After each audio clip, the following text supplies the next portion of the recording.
هذا ما شاء الله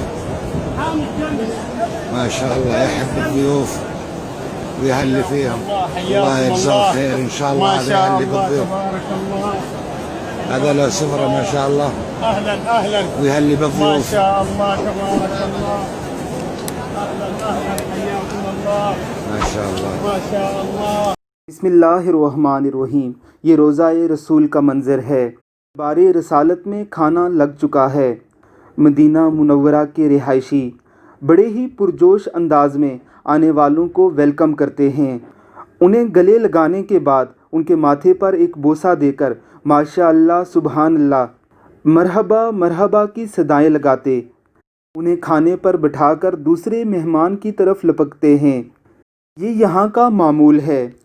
دربار رسالت مآب میں کھانا کھلانا انہیں اتنا محبوب ہے کہ اپنی کمائیوں کا ایک بڑا حصہ یہ اس پر صرف کر دیتے ہیں۔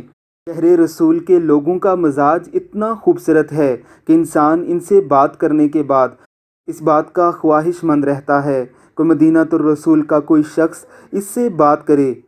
کہتے ہیں کہ مدینہ الرسول میں سیدنا صدیق اکبر رضی اللہ تعالی عنہ اور رسول اللہ صلی اللہ علیہ وسلم کی دوستی اتنی معروف تھی کہ آج بھی کوئی شخص کسی دوسرے کو پکارنے کے لیے صدیق کہہ کر ہی پکارتا ہے۔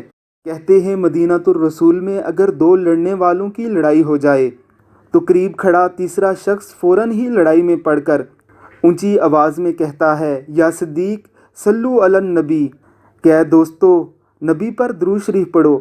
یوں تینوں ہی رسول اللہ صلی اللہ علیہ وسلم پر درود شریف پڑھتے ہوئے الگ ہو جاتے ہیں۔ کیا ہی بات ہے رسول اللہ صلی اللہ علیہ وسلم کے پیارے شہر کی۔ اللہ رب العزت آپ سب کو بھی اس شہر کی زیارت نصیب فرمائے۔ آمین ثم آمین۔